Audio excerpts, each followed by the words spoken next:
seria interessante ele vir ao Brasil, porque ele aqui teria oportunidades fantásticas para desenvolver atividades. E ele, Francisco Matarazzo, que tinha como uma companheira a Filomena Matarazzo, com quem ele já tinha tido 2 filhos, Giuseppe e Andrea. Andrea era o meu avô. Então, com os 2 primeiros filhos, ele veio ao Brasil com a esposa.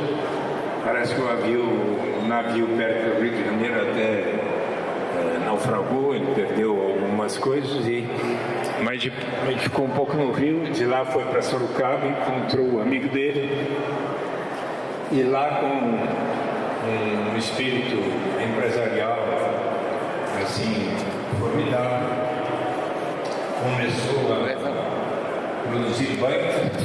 Vou pegar o tripé lá, e teve só deixar empresarial. Depois veio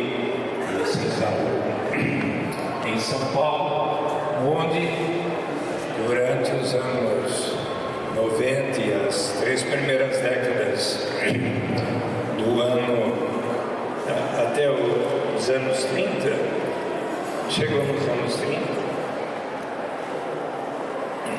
Obrigado.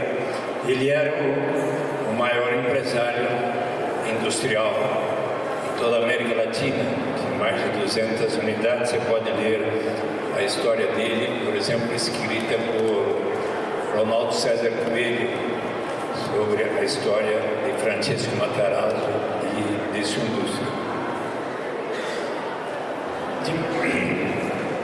Mais tarde, Francisco Matarazzo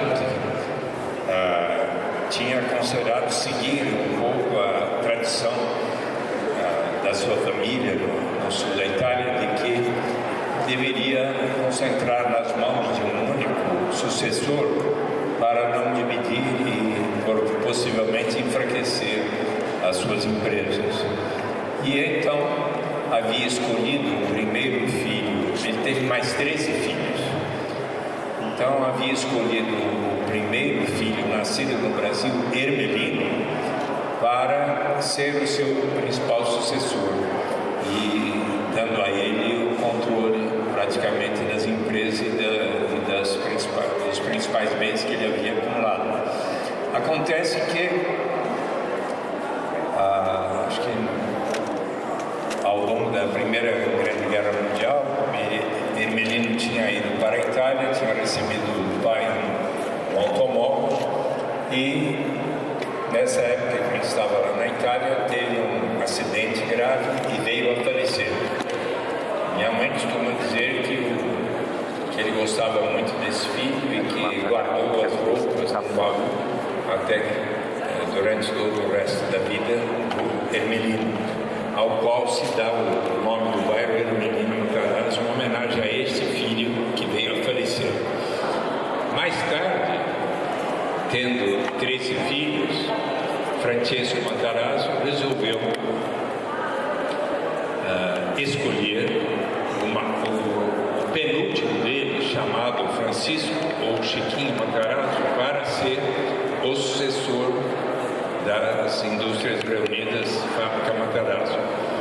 E quando ele tomou essa decisão, destinando a Chiquinho Matarazzo a principal parte do controle das ações, o meu avô, que se chamava André Matarazzo, casado com Amália Sintra Ferreira Matarazzo, que como o pai e o tio também tiveram o título de conde, mas ele se desentendeu com o pai e com o irmão Chiquinho, porque não esteve de acordo, e até vendeu a parte que tinha bem minoritária das Indústrias Reunidas F. Matarazzo, ficou com o patrimônio. Todos os filhos de Francisco tiveram, por exemplo, boas casas ali na região da Avenida Paulista. Meu avô André recebeu de presente do pai uma casa muito boa na Alameda Casa Branca, esquina com a Alameda Santos. Meu avô André deu para minha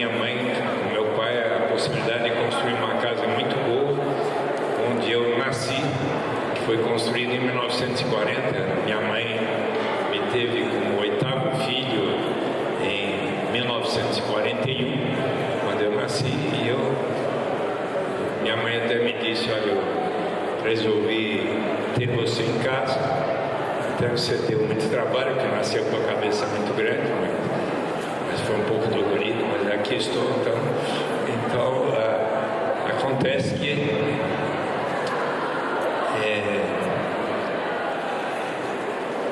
certo dia o Ronaldo César Coelho veio me perguntar o que eu achava de tudo que tinha ocorrido com meu avô, com meu bisavô, Francisco Matarazzo. Então eu disse a ele o seguinte: olha, meu bisavô, Francisco Matarazzo, faleceu em 1937 e eu nasci em 1941. Tivesse eu a oportunidade de dialogar com ele sobre as coisas que aconteceram, eu teria feito a seguinte sugestão a ele, baseado num texto que eu gosto muito, que está referido no meu livro Renda de Cidadania, de um economista, James Edward Mead, que é um prêmio Nobel de Economia de 1977, nasceu em 1907 e faleceu em 1995. Já em 1935 ele havia escrito para o Partido Trabalhista Inglês as diretrizes de política econômica para o governo do Partido Trabalhista Inglês. E em 89, 92 e 95, no ano que ele faleceu, ele publicou 3 livros sobre a gatotopia. A gatotopia em grego significa um bom lugar. Neste livro ele conta que por muitos anos ele esteve em busca de utopia. Por mais que navegasse, não conseguiu encontrá-la. No caminho de volta, se deparou com a gatotopia, que em grego quer dizer um bom lugar. E chegando em Agatotopia, ele tornou-se amigo de um economista e que disse a ele: olha, os agatotopianos sabem onde é que fica a utopia, mas não vão lhe contar, porque os utopianos, eles têm uma enorme diferença com os utopianos, que são seres humanos perfeitos que vivem num lugar perfeito. Enquanto que nós, agatotopianos, somos seres humanos imperfeitos que conseguimos construir um bom lugar. Somos seres humanos imperfeitos que cometemos as nossas bobagens e perfilhas. Comete-se bobagem às vezes. Eu também quase todo dia faço alguma bobagem, né? Mas, entretanto, conseguimos construir um bom lugar.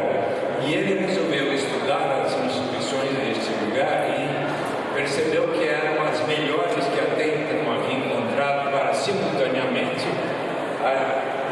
alcançar os objetivos de liberdade, igualdade e eficiência.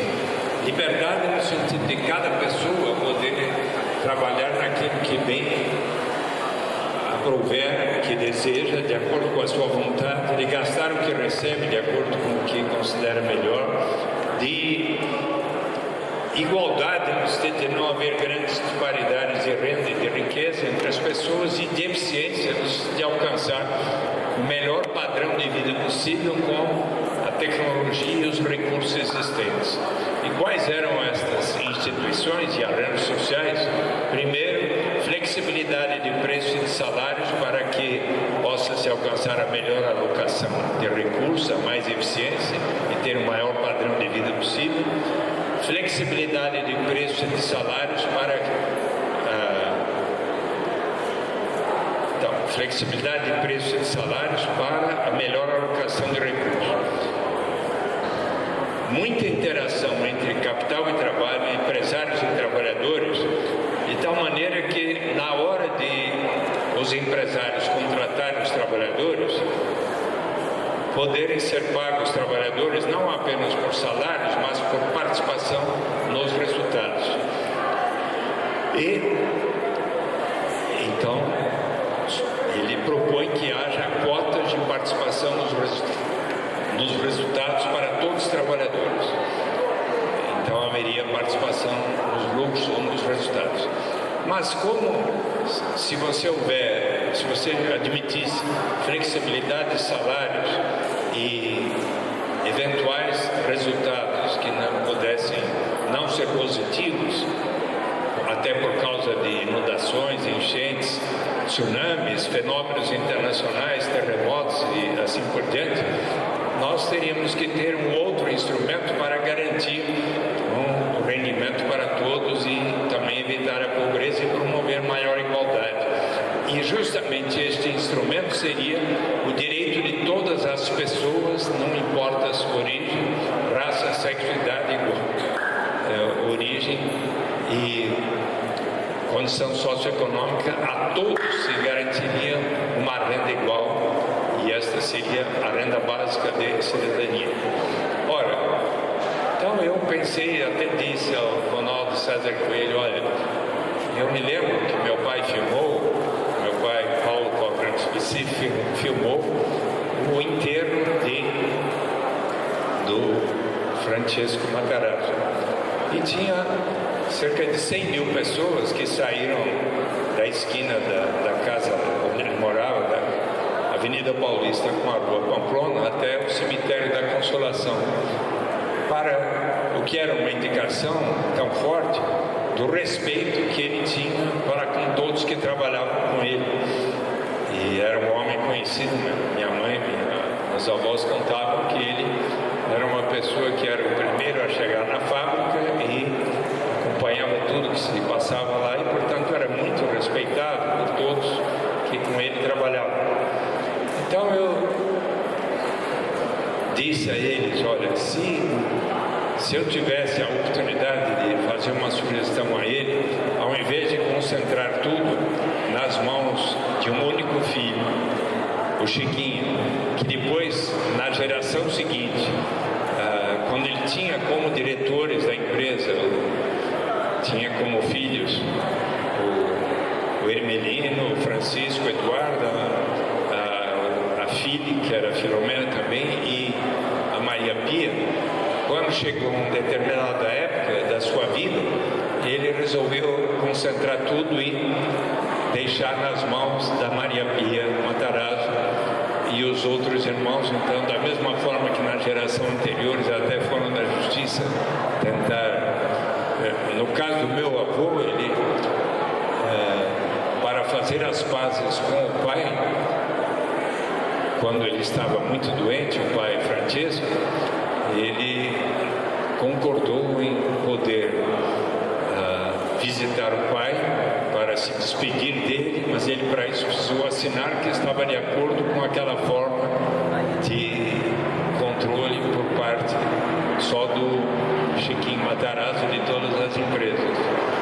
E no caso da sucessão outra, foi para Maria Pia, os outros irmãos protestaram, mas acontece que com o tempo as indústrias entraram em concordato e já não há mais aquilo que era o maior complexo industrial da América Latina nos anos 30 e 40. Então, a minha sugestão ao meu bisavô é que ele pudesse, sendo tão respeitado e querido por todos que trabalhavam nas indústrias de Matarazzo, criar uma sistemática onde todos os trabalhadores tivessem cotas de participação nos resultados, porque acredito que então todos os que trabalhavam na empresa estariam lutando para que a empresa continuasse a ser muito bem sucedida até hoje, e nós teríamos então um sistema de distribuição dos resultados da empresa que pouco tem a ver com o fascismo ou que você mencionou. Se há alguma coisa que para mim foi muito importante, meus pais, Paulo Cochrane e Filomena Matarazzo Suplicy eram pessoas muito católicas, cristãs, e que desde quando eu era menino ensinaram-me que nós éramos 11 irmãos. E meus pais costumavam dizer o quão importante era que nós fôssemos sempre unidos, muito fraternos, solidários entre nós, mas também ensinaram-me que eu deveria ter essa preocupação para além dos muros de minha casa. Quando eu era menino, eu morava na Alameda Casa Branca com a Alameda Santos, sabe onde é? Em frente ao Parque Siqueira Campos. Ficava em frente ao Trianon, hoje em frente ao MASP. E ali, quando acho que eu tinha uns 10 anos de idade, eu, por exemplo, era acordado à noite, ia ver o que era, abria a janela e via lá algumas mulheres que estavam levando borrachadas da polícia. Então eu ia ver o que era e a polícia estava obrigando aquelas mulheres a entrar no camburão. Eu notei que elas ficavam 3, 4 dias lá presas no distrito policial, aí voltavam para lá e continuavam o seu trotuar. Não é? Então fiquei pensando, afinal, o que é que leva essas moças a se submeterem a uma condição como essa? Eu também, meu pai, Paulo Cochrane Suplicy, por mais de 30 anos, ele era um corretor bem sucedido, tinha um escritório aqui na rua Boa Vista, mas ele também cuidava a parte do dia da chamada Fundação Casa do Pequeno Trabalhador, que hoje continua a existir com a Fundação do Jovem Aprendiz, que inclusive é responsável pelo restaurante escola. Se você for almoçar na Câmara Municipal de São Paulo, aqui pertinho, no viaduto Jacareí, lá uma porção de jovens tomam conta do restaurante, que é um restaurante escola. Bom, meu pai foi responsável por mais de 30 anos como presidente da Fundação Casa do Pequeno Trabalhador, que acolhia jovens, digamos, acho que de 8 até 14 anos, normalmente meninos e rapazes de favelas que parte do dia trabalhavam como engraxate ou como guarda de automóveis, tinham uma farda e a outra parte do dia estudavam. E meu pai era uma pessoa que cuidava disso, às vezes eu acompanhava lá e percebia que aqueles meninos o tratavam como que a um pai, tão querido que ele era pela forma como ele agia. E então foram valores tais como esses que eu fui aprendendo quando tinha a sua idade e desde menino, e que me levaram a estar hoje no PT e defender que nós possamos garantir a toda e qualquer pessoa, não importa a sua origem, raça, sexo, idade, condição civil, mesmo socioeconômica, o direito inalienável de todos partilharmos da riqueza da nação brasileira. E eu acabo de aceitar o convite do professor Luiz Fernando Massoneto para dar uma aula sobre esse tema aqui no curso que ele dá das 7h30 às 9h.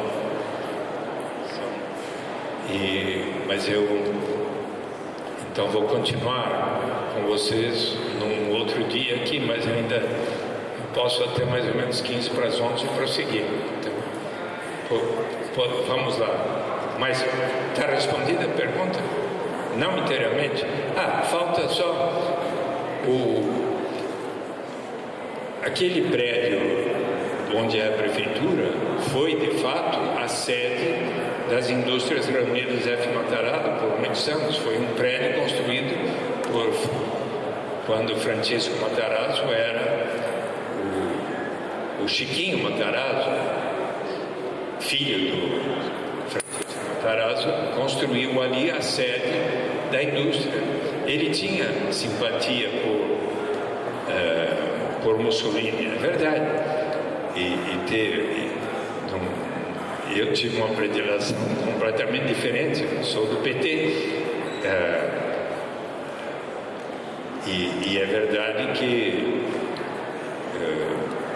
também pode ser que o arquiteto do edifício, mas aquele edifício hoje já foi sede, a prefeitura considerou que aquele edifício era muito próprio para transferir a sede que antes estava no Parque Ibirapuera e não tinha instalações adequadas ali, e transferiu para, no governo do Luiz Erundina, primeiro foi para o Parque São Pedro, depois no governo da Marta foi feito o entendimento, as indústrias reunidas venderam o edifício para a prefeitura, que reformou, e hoje, ao tempo da Marta Suplicy prefeita, e depois dos prefeitos que sucederam, e hoje a prefeitura lá está muito longe de ser fascista, você sabe, você já esteve lá com o prefeito Fernando Haddad.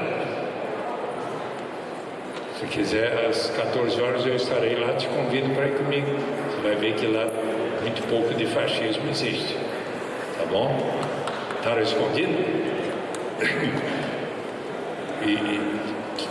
Olha, com respeito ao professor Miguel Reale Júnior, eu tenho o maior respeito por ele, é um grande jurista, vocês podem muito aprender com ele.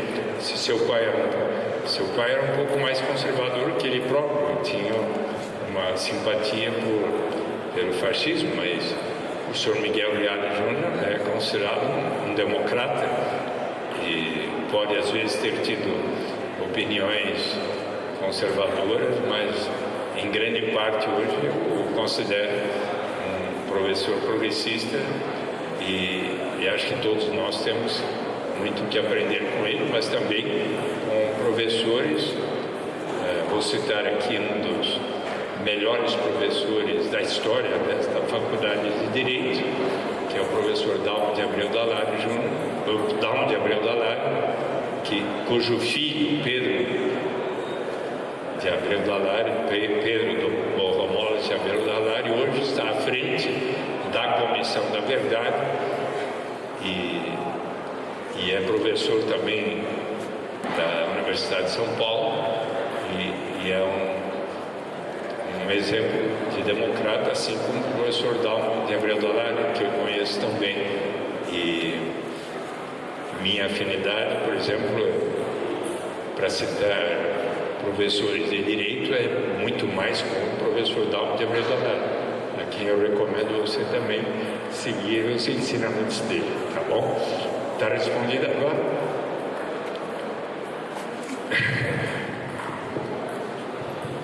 Bom, então agora, devido ao horário reduzido que a gente tem, o senador vai ter que sair agora 15 para as 11, a gente vai fazer o último bloco com as 3 perguntas que tem, que é do Leandro, André e do Diogo. Então eu vou pedir que os 3 façam as perguntas e o senhor possa responder de uma vez.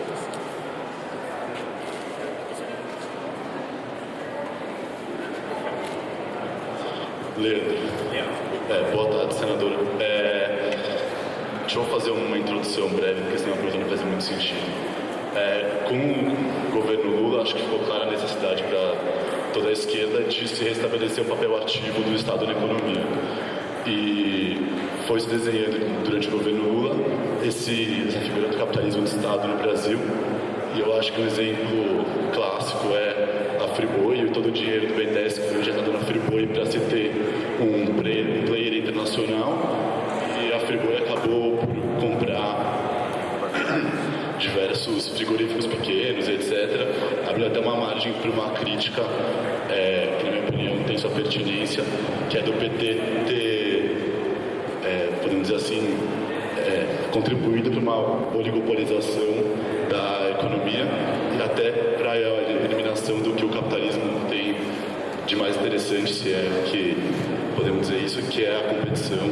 E queria saber sua opinião sobre isso, sobre a política econômica do PT.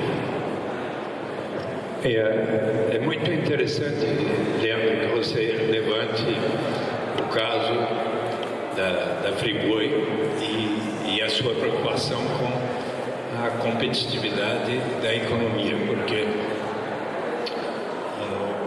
os estudantes de economia, como o professor Luiz Fernando Massoneto, que lhes ensina economia política, certamente coloca, e eu como professor de economia, que para que haja eficiência econômica numa economia de mercado, você precisa garantir a competitividade e devemos evitar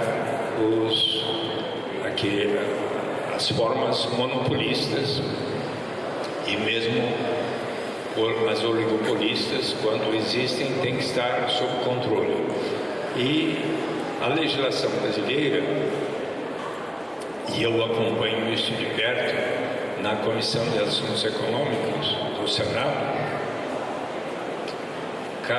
praticamente a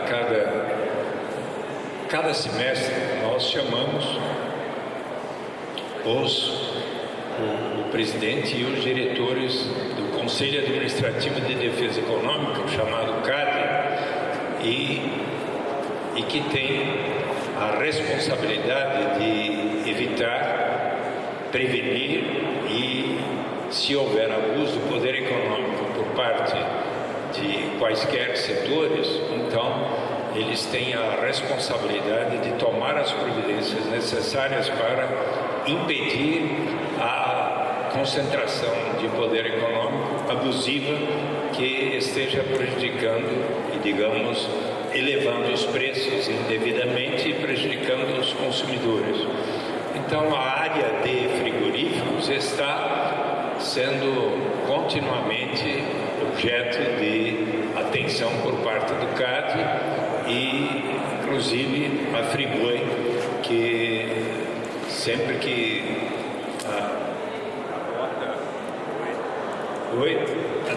adota procedimentos que são considerados inadequados, são advertidos pelo CAD e medidas poderão ser tomadas.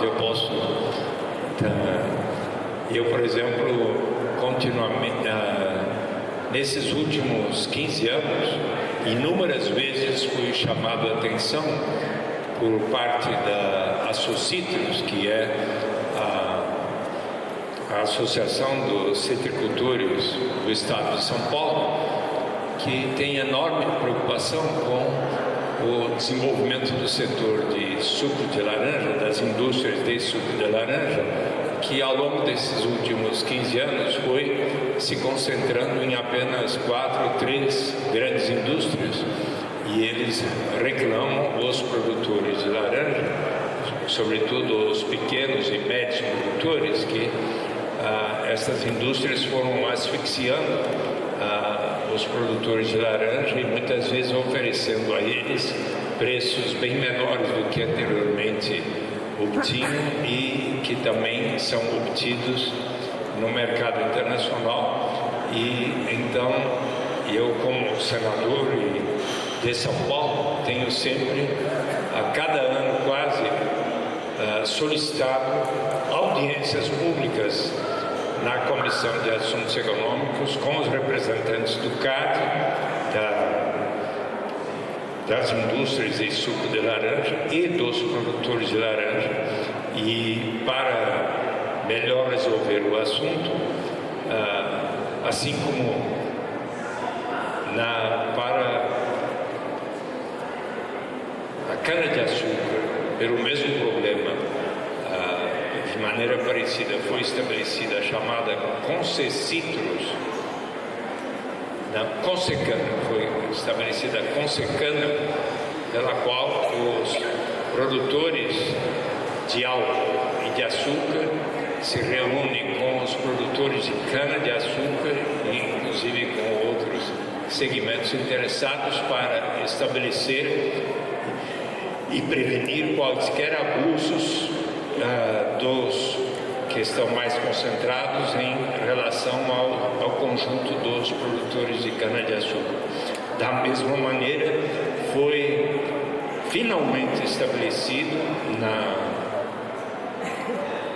no mês passado a Concecitrus, o funcionamento da Concecitrus, que vai levar em conta não apenas a palavra dos produtores de suco de laranja, mas dos produtores de laranja e demais segmentos interessados. E eu vou me comprometer com você de verificar como é que está o setor de frigoríficos para tomar atitudes de natureza semelhantes, mas nós temos instituições como o CAD para estar evitando abusos da parte da Friboi e de demais frigoríficos, tá bom? Muito bem. Seu nome? Diogo. Bom dia, senador. Eu queria que o senhor comentasse um pouco mais sobre o programa pelo qual o senhor é mais famoso, né, que é o programa Renda Mínima, porque eu já vi em algumas manifestações públicas o senhor dizer que é um programa mais desburocratizado, mais amplo, mais eficaz que o Bolsa Família. E uma coisa que sempre me incomodou um pouco, não sei se incomodar a palavra certa, mas me deixou um pouco perplexo, é que o programa, salvo engano, o senhor me corrija se eu estiver errado, vem de uma ideia de imposto negativo.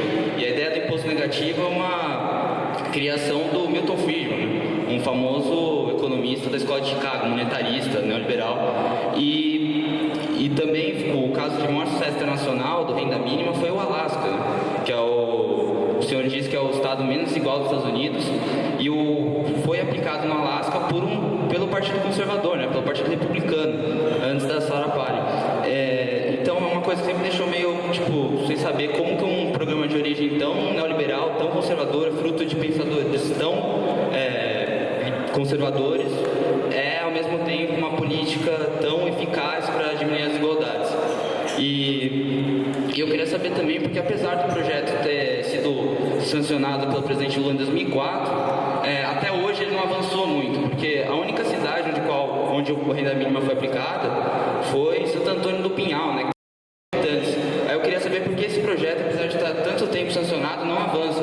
Foi aprovado por unanimidade na Câmara, né? E mesmo assim ele, não anda. Aí eu queria saber qual o motivo da demora do renda mínima avançar no sentido nacional. E a outra pergunta é em relação a Ione Sanches, né? Ano passado ela veio para o Brasil, ela foi muito bem recepcionada pela mídia e pela políticos conservadores, o Ronaldo Caiado, Jair Bolsonaro, o Aécio Neves deu um abração nela. E eu queria saber, a sua posição em relação a Ione Sanches foi bem polêmica, né? Causou um certo desconforto na militância petista.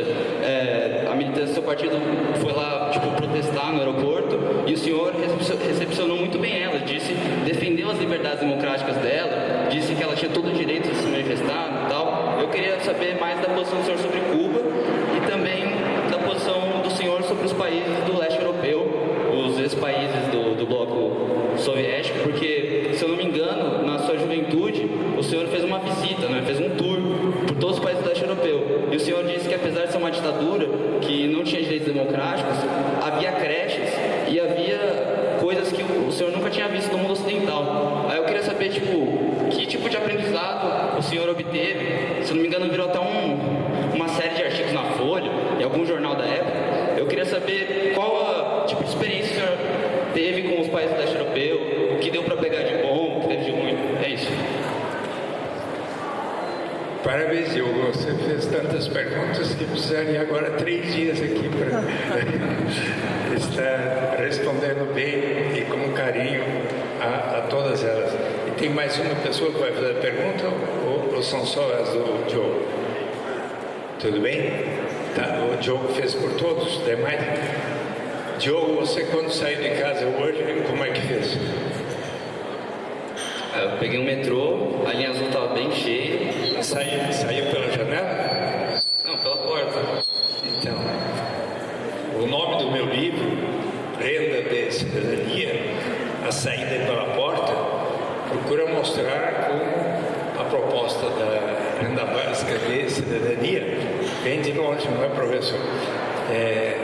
Podemos começar com Confúcio, 520 anos antes de Cristo, quando ele observou que a incerteza é pior ainda do que a pobreza. E pode alguém sair de casa senão pela porta? Você vai ter a oportunidade de ler o meu livro, e eu vou lhe dar porque as suas perguntas você não conhece ainda. Já leu? Mas então você vai poder ler agora, porque assim você vai poder saber como é que as origens vêm não apenas de Milton Friedman, né? As origens vêm de pensadores no mais largo espectro. Vamos nos encontrar com Aristóteles, 300 anos antes de Cristo, em política. Vocês aqui todos leem, não é, professor? Política, onde o Aristóteles observa que a política é a ciência de como alcançar o bem comum, uma vida justa para todos. Para isso é necessário a justiça política, que precisa ser precedida da justiça distributiva, que torna mais iguais aos desiguais. Em quem que Karl Marx se inspirou para escrever as coisas que escreveu? Karl Marx, hein? Depois de ter escrito o Manifesto Comunista com Friedrich Engels, em 1848, aos 30 anos, depois de ter escrito os volumes de Das Kapital, em 1875 ele escreveu a crítica ao programa de Gotha, onde observa que numa sociedade mais amadurecida, os seres humanos vão se portar de uma maneira a poderem escrever como lema de sua bandeira, e cada um de acordo com a sua capacidade. Completa a frase. A cada um de acordo com as suas necessidades. Em inglês, apenas 12 palavras que o John Kenneth Galbraith, em A Era da Incerteza, diz que tiveram uma influência ainda mais revolucionária do que os volumes de O Capital. From each according to his capacity, to each according to his needs.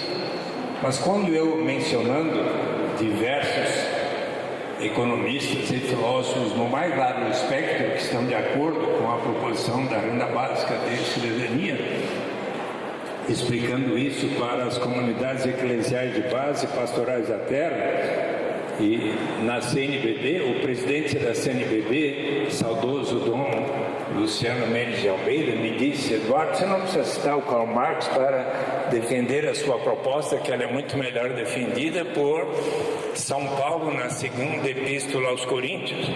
E eu então li São Paulo aos Corintianos e o que está na Bíblia, e observei que os fundamentos estão em todas as religiões.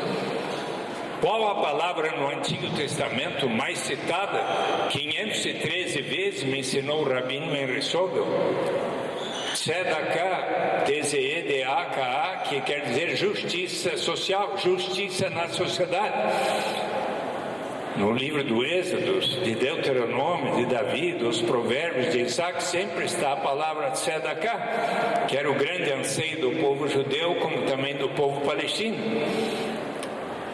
No livro, o MST muitas vezes começa os seus seminários pelo livro do Êxodo, para lembrar da luta pela terra prometida, pela reforma agrária, por justiça na sociedade. Marilena Chauí, que me ensinou como é que, pode ver no meu livro, como é que Karl Marx se baseou muito em Aristóteles para colocar as suas observações. No Novo Testamento, nas parábolas, nos Atos dos Apóstolos, está que eles reuniram todos os seus bens e passaram a viver em solidariedade, de tal maneira a prover a cada um de acordo com as suas necessidades. Nas parábolas de Jesus, como do Senhor da Vinha, ele explica que o Senhor da Vinha contratou inúmeros trabalhadores ao longo da jornada, da primeira, da segunda até a última hora do dia. Com cada um contratou o que ambos consideravam justo. E ao final da jornada resolveu iniciar os pagamentos pelo último que ali chegou, e ao pagar ao primeiro, este lhe pergunta: mas como assim você está me pagando o mesmo que ao último que aqui chegou e eu trabalhei mais do que ele? Ora, você não percebe que eu estou lhe pagando exatamente o que ambos considerávamos como justo, e que o último que aqui chegou deve receber também o necessário para a sua subsistência?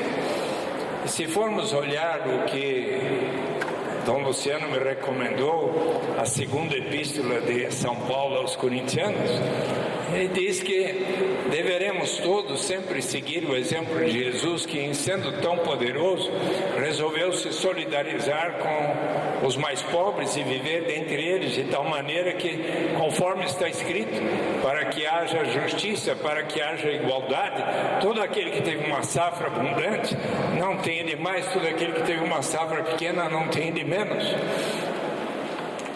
Podemos seguir um pouco mais adiante na história? Não, antes passar pelos ensinamentos de Maomé, do Alcorão, dos 4 califas que escreveram o livro dos Hadis. Omar, o segundo deles, que observa que toda aquela pessoa que detém um grande patrimônio deve destinar uma parcela deste patrimônio para os que pouco ou nada têm. Se formos olhar os ensinamentos do budismo, Dalai Lama, em uma ética para o novo milênio, observa que, se for para aceitar o consumo tão suntuoso dos mais ricos, nós precisamos antes assegurar a sobrevivência de toda a humanidade. Se formos seguir um pouco mais adiante na história, aqui vocês na Faculdade de Direito, acredito, gostam, e se não o fazem ainda, recomendo muito que leiam um livro gostoso de ler, que está em pocketbook, livro de bolso, pela Abril, pela LPM, Utopia, de Thomas More. Você conhece bem Utopia? Já leu? No livro primeiro de Utopia tem um diálogo muito interessante entre um cardeal arcebispo e um Rafael Iptolodeu. O Iptolodeu em grego é um contador de histórias. E então estão discutindo a pena de morte, que volta e meia vocês discutem aqui, mas que vocês sabem, temos cláusula pétrea para não instituir a pena de morte no Brasil, nem baixar a maioridade de 18 para 16 anos, que alguns ainda ficam insistindo, mas... E então, eles estão discutindo a pena de morte que, instituída na época na Inglaterra, não havia colaborado para diminuir a criminalidade violenta, os assaltos, os roubos e os assassinatos. E eis que então Rafael Iptolodeu diz ao cardeal arcebispo: muito mais eficaz do que infligir estes castigos horríveis, aqui não tem outra alternativa senão de primeiro tornar-se um ladrão para daí ser transformado em cadáver, é você assegurar a sobrevivência das pessoas. E com base nesta reflexão, um amigo de Thomas More, Juan Luiz Vives, escreveu para o prefeito da cidade flamenga de Bruges, em 1526, um tratado de subvenção aos pobres, onde pela primeira vez na história propõe a garantia de uma renda para todos. Passemos uns 200 anos depois para nos encontrarmos com Thomas Paine, o maior ideólogo da Revolução Americana e Francesa, nascido em 1774 na Inglaterra. Ele se tornou amigo de Benjamin Franklin, aquele que inventou o para-raios e os óculos, antes só se usava o monóculo. E então Benjamin Franklin o persuade a ir viver na América. Para lá ele foi antes da independência como um coletor de impostos, arguto observador de costumes e de valores. E então começa a escrever ensaios que leva o presidente George Washington a escrever como amigo. Nenhum outro ensaio tivera tamanha influência na mente dos americanos para fazerem-nos lutar pela independência quanto Common Sense, senso comum, que distribuído pelas ruas da Filadélfia, das 13 colônias, 150 mil exemplares, fantástico para a época, fizeram com que os americanos, 6 meses depois, proclamassem a sua independência em 4 de julho de 1776.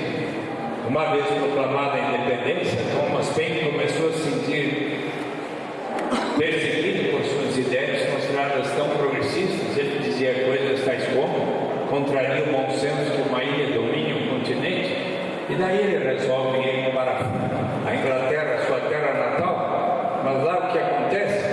Começa a queimar os seus livros. Imagine esse homem responsável pela perda da nossa principal colônia.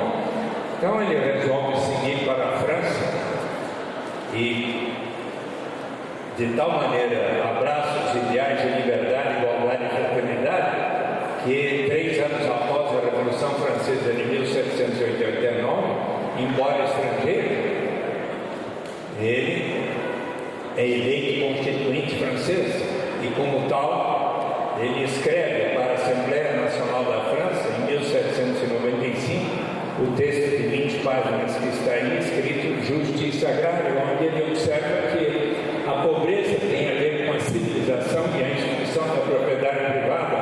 Lá na América, onde ele tinha estado antes da independência, não encontrara tamanha destituição e pobreza. Por quê? Porque lá na América a propriedade era comum dentre os índios. Mas ele considerava de bom senso que uma pessoa que cultive a terra, realize benfeitorias na terra, possa usufruir do seu trabalho na sua propriedade. Mas era o seu plano que toda pessoa que assim o fizesse destinasse uma parcela de seu rendimento para um fundo que a todos pertenceria, e deste fundo você poderia então pagar, você passaria a pagar a cada pessoa, uma vez acumulado o fundo, um capital básico, uma renda básica, com o direito inalienável de todos participarem da riqueza daquela nação, e isso seria uma proposta para todos os países. É uma questão de bom senso.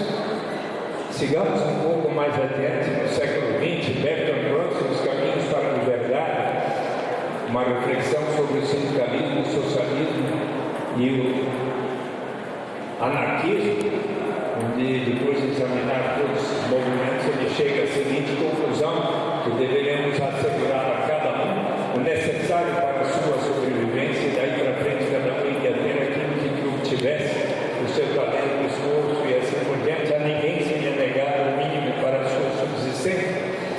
E daí, na Europa e em tantos outros países, em todos os países da Europa, mas cada vez mais nos continentes, em todos os continentes, mais e mais economistas e filósofos, no mais largo espectro, têm defendido ao direito a todos a uma garantia de renda.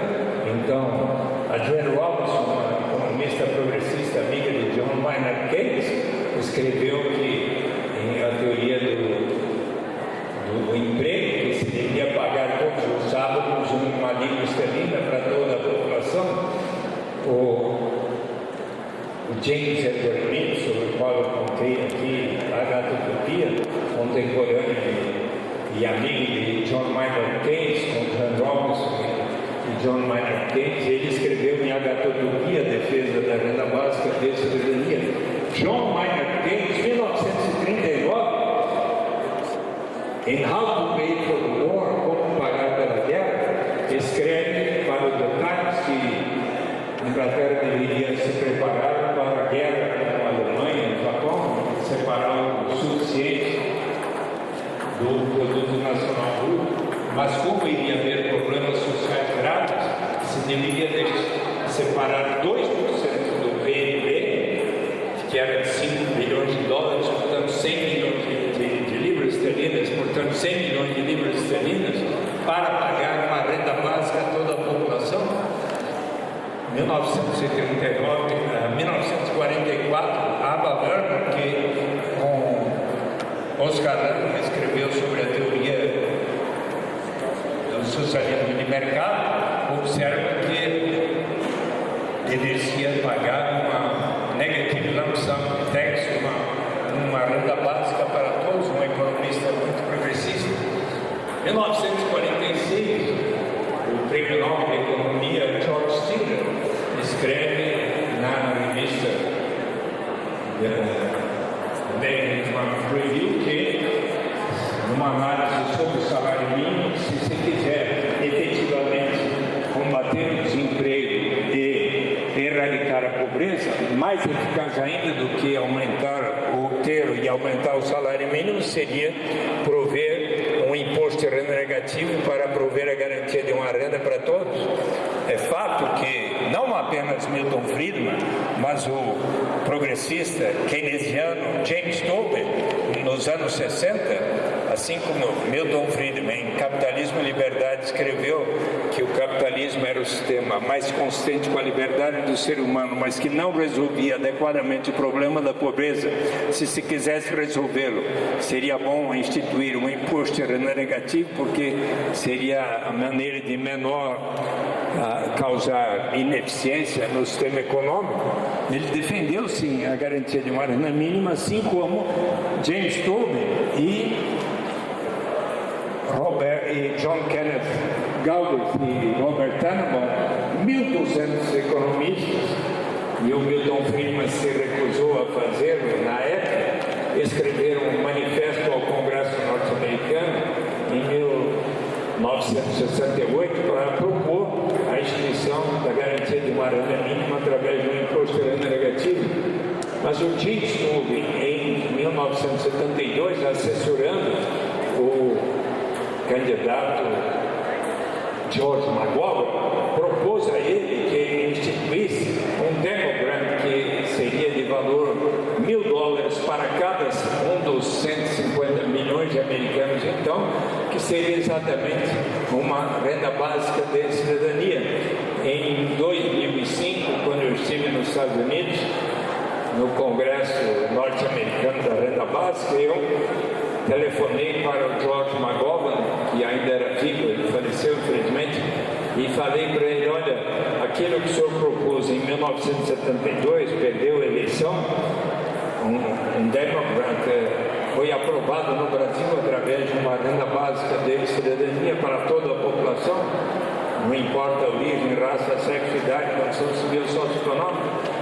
Daí ele ficou contente e me disse: bem que me dizem que eu era uma pessoa com ideias para além do meu tempo, e ficou muito feliz de saber.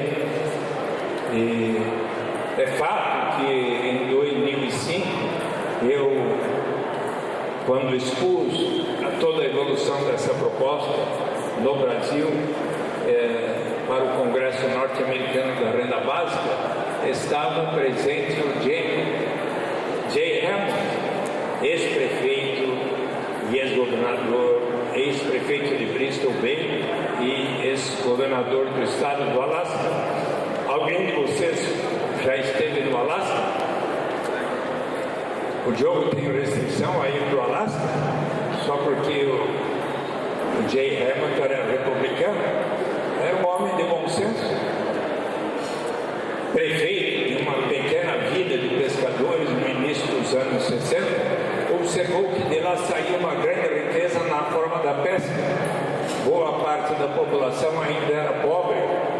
Mas então ele disse: vamos criar um imposto de 3% sobre o valor da pesca para instituir um fundo que pertencerá a todos. Mas o impulso contra, enorme resistência. Precisou 5 anos para ele persuadir a comunidade.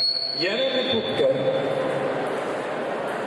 Uma vez instituído, deu tão certo que 10 anos depois se tornou o governador do estado do Alasca, que havia, tal como nós agora, no fundo do Oceano Atlântico, na camada pré-sal, descoberto enorme reserva petrolífera. Então, em 1976, disse ele aos seus 300 mil habitantes: nós precisamos pensar não apenas na geração presente, mas na vindoura, porque o petróleo, como outros recursos naturais, não é renovável. Vamos separar pelo menos 25% dos royalties decorrentes da exploração do petróleo para instituir um fundo que a todos pertencerá. E ele quis que todos debatessem e votassem. 76 mil disseram sim, 38 mil não. Venceu a proposta.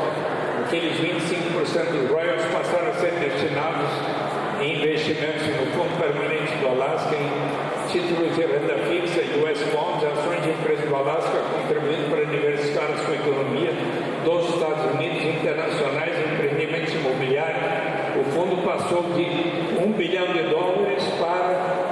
no início dos anos 80 para 49 bilhões de dólares hoje. Vem cá um pouquinho. E você também pode.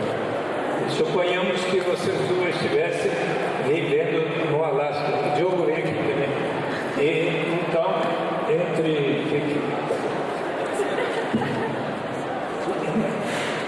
então, vocês estariam vivendo no Alasca. E olha aqui, ó. Oi. No ping-pong. Só escuta isso aqui, por favor. Vamos supor que vocês estivessem vivendo no Alasca do início dos anos 80 para cá. Entre 1º de janeiro e 30 de março, escreveriam numa folha de papel, uma folha só, um application form, um requerimento. Sou Diogo, sou Marina, Heloísa, resido em tal endereço, estudo aqui na Faculdade de Direito ou trabalho em tal lugar. Não precisa dizer qual o seu rendimento, qual o seu patrimônio. Não precisa dizer que está residindo ali assim há um ano ou mais, apenas única exigência. No ano passado eu fui até o Alasca para verificar se o que o senador me contou, de verdade, se funciona bem.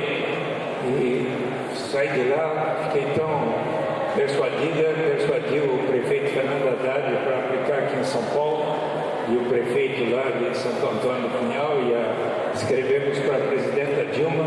Ela achou muito bom, então resolveu atender o nosso apelo.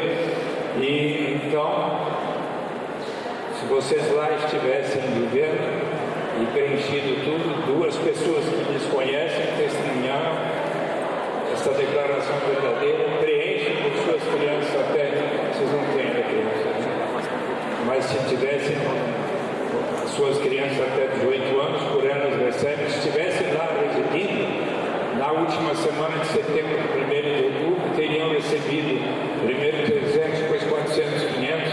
2008, no último ano, em que era governadora Sarah Palin, é que se pagou porque o preço do petróleo foi lá para cima. O maior dividendo pago até hoje, $3.269 por habitante. Agora diminuiu um pouco, mas continua. E numa família de pai, mãe e 3 crianças, $16.300 pelo direito de todos partilharem da riqueza do estado do Alasca.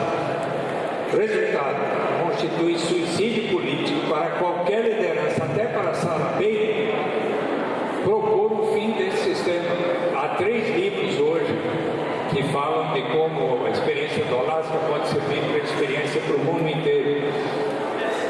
Em consequência, em 1980, o Alasca era o mais desigual dos 50 estados norte-americanos. Hoje é o mais igualitário. Deu certo?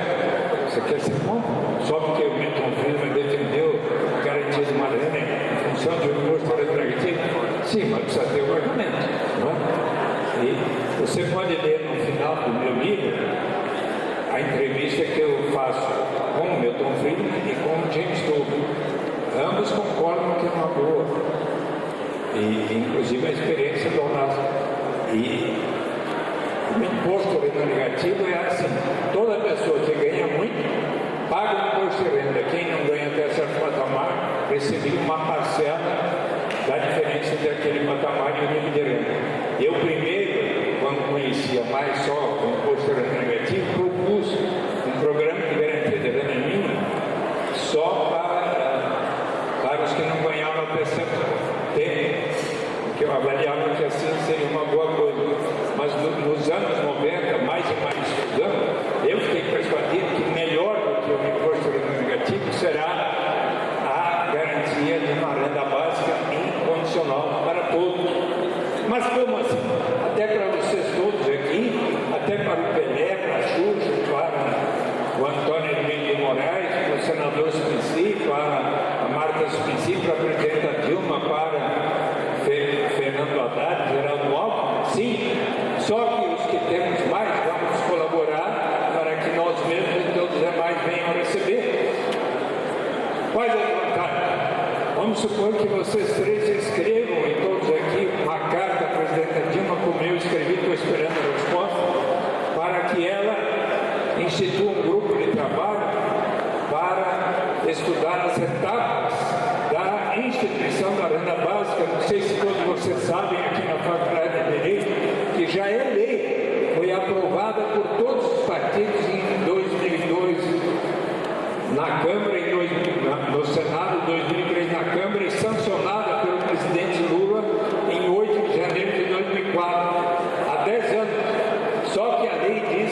será instituída por etapas, a critério do Poder Executivo, começando pelos mais necessitados. A lei de Santo Antônio também diz isso. Só que é preciso que haja pessoas como vocês que escrevam à presidenta Dilma, como eu fiz, e diz, olha, é uma boa ideia, vamos instituir um grupo de trabalho com os maiores especialistas que pensaram sobre esse assunto, para ver como é que vamos aplicar no Brasil. Vamos supor que vocês o façam. E a presidenta Dilma resolva instituir o grupo de trabalho que prepare, que não dá para fazer de um ano para o outro, tem que esperar algum tempo até preparar mesmo a nação, e que ela, digamos em 2016, anuncie a nação que será aplicada a partir de janeiro próximo a renda básica de cidadania. Hoje, o que existe é o programa Bolsa Família, que pode ser visto como um passo na direção da renda básica de cidadania. Vocês três aqui sabem explicar o que é o programa Bolsa Família com toda a precisão? Sabe bem? Você sabe? Sim? Você sabe? Querem que eu faça? Toda família no Brasil, se a sua renda familiar per capita não atinge, são 11,700, eu estou atrasado.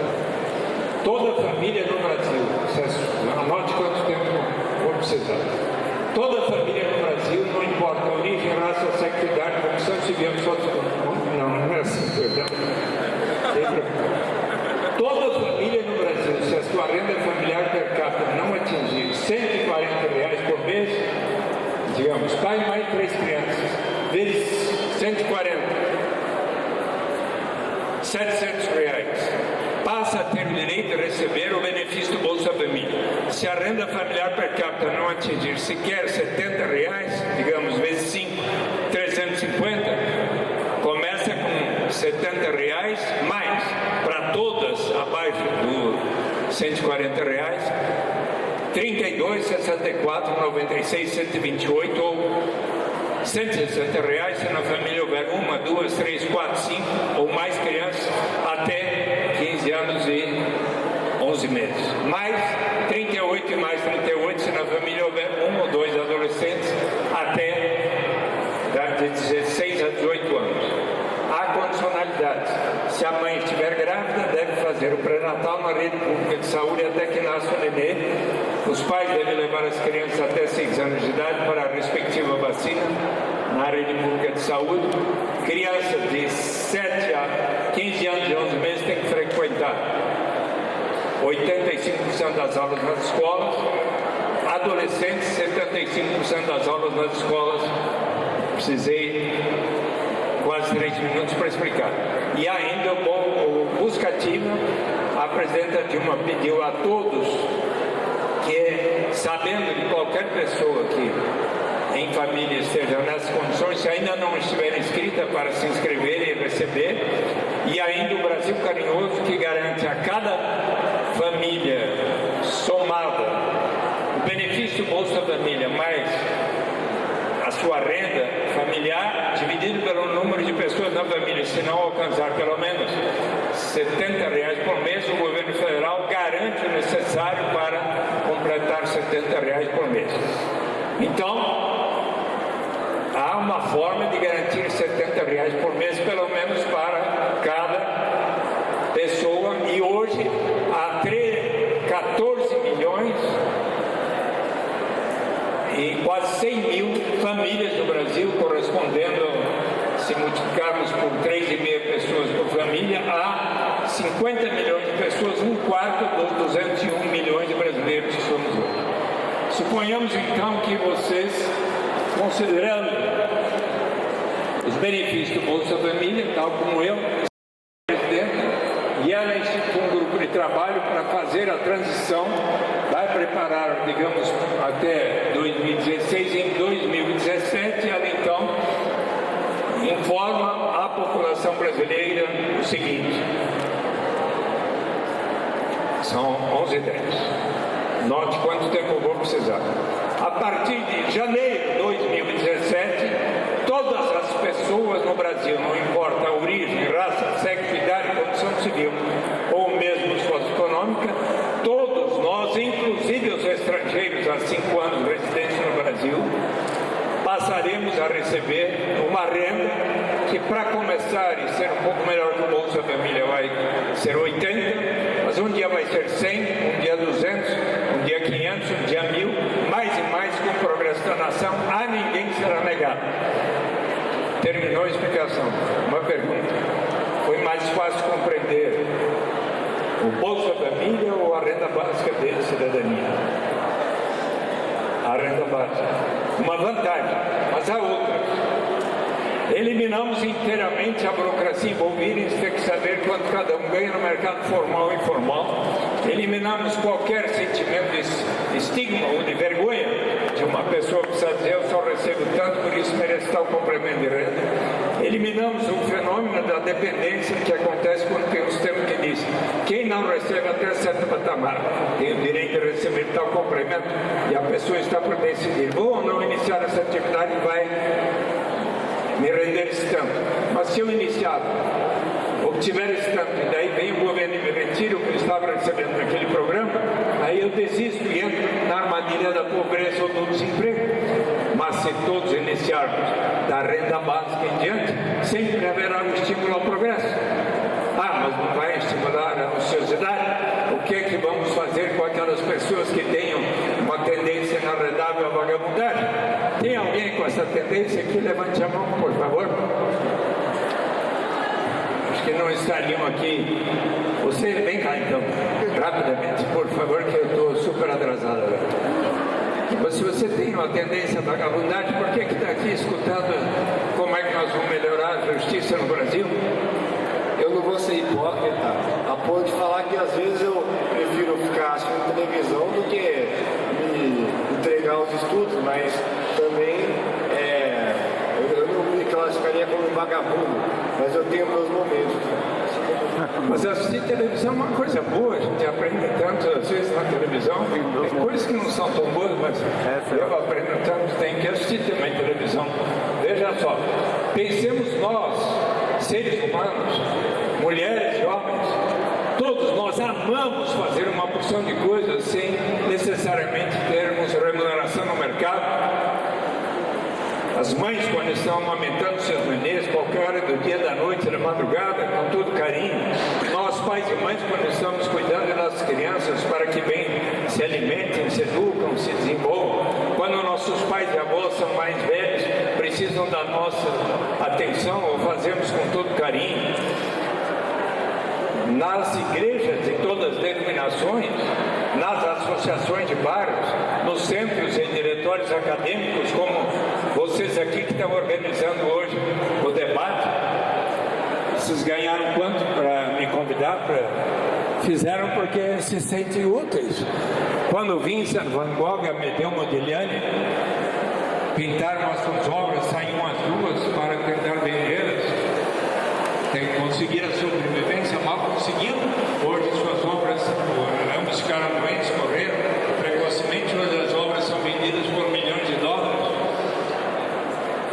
Na Constituição brasileira está assegurado o direito à propriedade privada, o que significa que aquelas pessoas que detêm propriedade de fábricas, fazendas, hotéis, restaurantes, bancos, instituições financeiras, títulos financeiros, propriedades imobiliárias, podem receber a remuneração do capital, lucros, juros, aluguéis. E está escrito na Constituição, você que sabe bem direito, que para receber juros, lucros, aluguéis, a pessoa tem que comprovar necessariamente que esteja trabalhando, comprovar que suas crianças e adolescentes estejam indo à escola? Não. Portanto, se asseguramos aos mais ricos o direito de receber tais rendimentos sem aquelas condicionalidades, por que não estendermos a todos, ricos e pobres, o direito de todos participarmos pelo menos um pouco da riqueza comum de nossa nação? É de bom senso. Mas qual é a principal vantagem da renda básica de cidadania? Você sabe me dizer? É do ponto de vista da dignidade e da liberdade do ser humano, para aquela jovem que às vezes por falta de alternativa para dar de comer aos seus em casa, resolve vender o seu corpo, para o jovem que pela mesma razão resolve se tornar o aviãozinho da quadrilha de narcotraficantes, personagem do Homem na Estrada, dos Racionais MCs. ou para aquela pessoa que no meio rural brasileiro se submete às vezes à condição de trabalho que faz lembrar a escravidão, o dia que houver a renda básica de cidadania suficiente para atender às suas necessidades vitais, para elas próprias e para todos na sua família, essa pessoa vai ganhar o poder de dizer: não vou aceitar essa única condição que agora me surge pela frente, mas que vai ferir a minha dignidade, colocar minha saúde em risco. Agora eu posso esperar um pouco, quem sabe fazer um curso aqui que a prefeitura esteja me oferecendo, alguma instituição, até que surja uma oportunidade mais de acordo com a minha vocação. É nesse sentido, pois, de que nos fala a Amartya Sen em Desenvolvimento como Liberdade, que desenvolvimento, se for para valer, deve significar maior grau de liberdade para todos. Compreendeu? Com respeito ao Ioannis Santos, você não defende a liberdade de expressão, de imprensa? Eu defendo. E eu, quando fundei o PT, eu disse que eu era a favor da liberdade de expressão, liberdade de imprensa, e por isso achei que foi muito importante que o governo cubano tivesse alterado a legislação que até alguns anos atrás impedia a Ioannis Santos de vir aqui e dialogar comigo e com outros, com você. E eu disse aos jovens que estavam protestando que eles não percebiam que, ao tentar impedi-la de estar fazendo palestras sobre as críticas que ela faz no seu blog ali, são muito menos feridas do que os discursos que a oposição faz diariamente lá no Senado Federal. Não vejo problema. Liberdade de expressão, eu ingressei no PT para defender a liberdade de imprensa, a liberdade de expressão, e vou continuar a fazê-lo. Então não vejo nenhum problema. Não que eu esteja de acordo com tudo que a Ioannis Santos fez, só que, ou escreve, mas eu enalteci o governo cubano de ter uma outra lei agora que dê maior liberdade aos cubanos de saírem e voltarem. E eu acho muito importante, inclusive, o gesto que o presidente Barack Obama fez de cumprimentar o Raul Castro, porque eu torço muito e disse aos jovens cubanos que eles não estavam percebendo que a vida da Ioannis Santos ao Brasil era um passo na direção de logo acabar com o embargo que os Estados Unidos promovem em relação a Cuba há mais de 50 anos. Sou a favor da liberdade de expressão, sim, mas sou a favor de os Estados Unidos acabarem com o embargo contra Cuba, que eu quero que Cuba, porque sempre defendi, desde que eu fui à Europa em 62, que era importante sim construir uma sociedade mais justa, mas com liberdade de expressão, liberdade de ir, liberdade de associação de partidos políticos e não só para um partido político como ainda existe. Tá bom? Muito obrigado.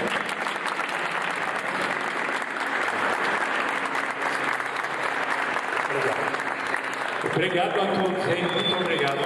Eu vou voltar aqui para fazer a exposição lá com o professor Luiz Fernando Massoneto. Tem uma música que o senhor é conhecido por gostar, assim, porque acho que mostra que as ideias socialistas estão no ar. Queria que o senhor desse uma palhinha. Eu os convido todos para, no próximo domingo, ouvir a Joan Baez. Eu farei o pedido a ela para ela cantar essa linda canção que os povos do mundo saem às ruas para defender o fim das guerras do Vietnã e do Iraque. How many roads must a man walk on before you may call him a man? And how many seas must a white dove sail before she sleeps in the sun? How many times must a cannonballs fly before they are forever bent? The answer, my friend, is blowing in the wind.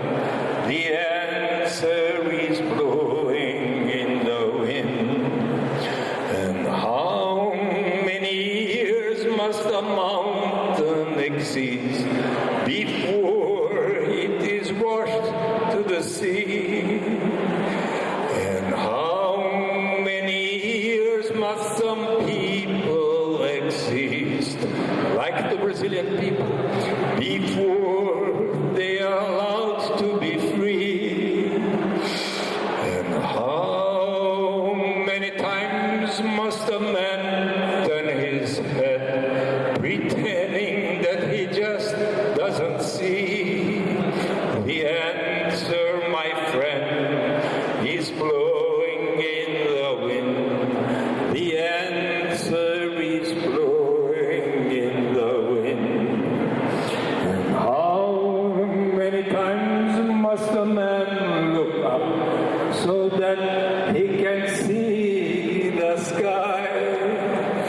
And how many years must one man have so that he can hear people cry?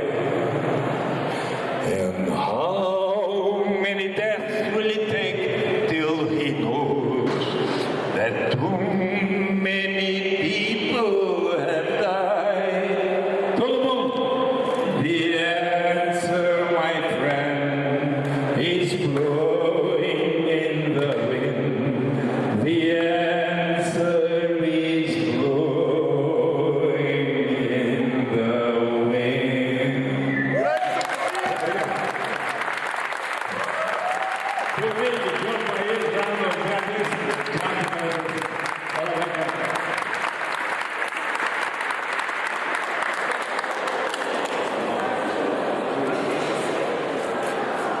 Bem, para finalizar,